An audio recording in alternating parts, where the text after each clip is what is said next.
Hi, welcome back to the channel. Converting a vehicle from RHD to LHD is far from a simple mechanical swap. It involves a deeply technical transformation of both the vehicle structure and its electrical systems.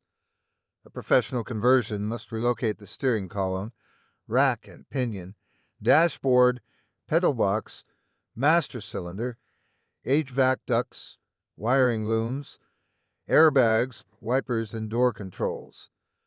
In vehicles not initially engineered for conversion, such as many Japanese models, this can require replacing the entire firewall to accommodate relocated components securely. The financial outlay for such a conversion varies widely. For common, mass-market models, a basic retrofit, including steering, pedals, and minor dashboard work, typically costs between $1,500 and $2,300. More complex vehicles, especially luxury DV or rare classic cars, can command $5,000 to $15,000 in parts and labor, with exotic or high-end models potentially exceeding $20,000. Conversion shops often invest hundreds of labor hours, making cost savings difficult to achieve. Legal compliance varies significantly by jurisdiction. In Australia, vehicles newer than 1989 must be converted to LHD to comply with ADR regulations, with exceptions only for pre-1989 collector vehicles.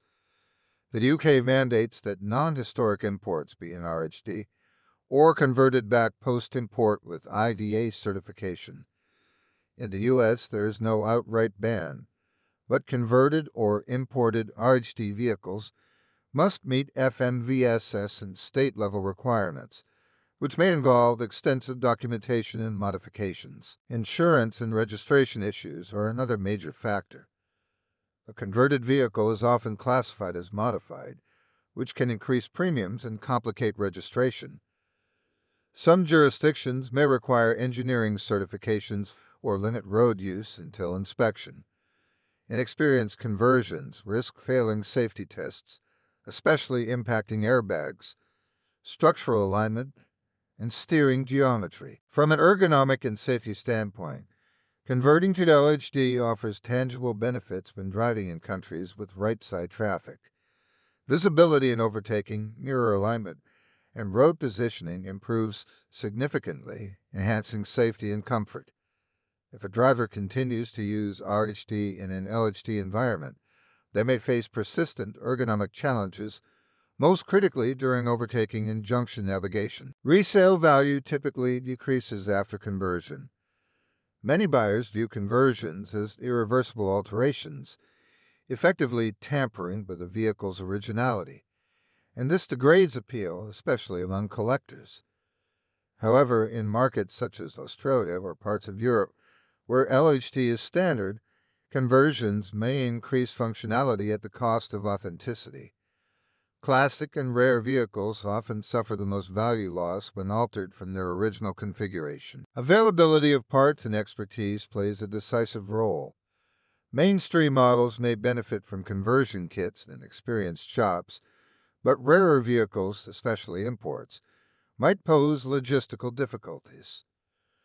Certain firewalls and components are asymmetrically manufactured, necessitating custom fabrication or parts from donor vehicles.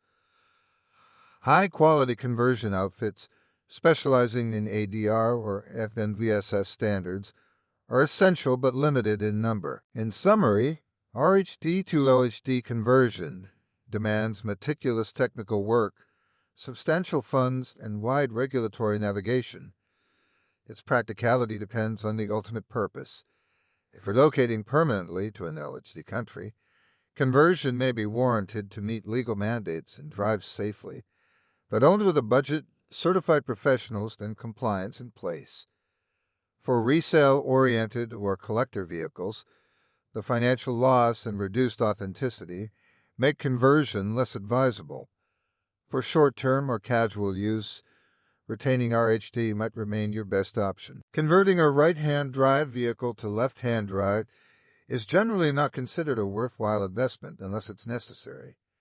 The process is technically complex and often prohibitively expensive, involving significant modifications to the steering system, dashboard, pedals, wiring, and other vehicle components. For most standard vehicles, the financial cost and potential complications far exceed any practical benefits. In many cases, drivers adapt quickly to operating an RHD car in LHD countries with only minor inconveniences. Furthermore, converting a vehicle can negatively impact its resale value, especially for classic or collector cars where originality is highly valued. The only situations where such a conversion might be justifiable are when local laws prohibit RHD vehicles, when the car will be used frequently in a region with strict LHD norms, or when parts and expertise are readily available for a specific model. Even then, the decision should be made with caution, as insurance, registration, and long-term ownership costs can increase. Overall, unless there's a compelling legal or practical reason, retaining the vehicle in its original RHD configuration is usually the smarter and more economical choice. If you like this video, give it a thumbs up, share, and also subscribe to this channel for more informative videos.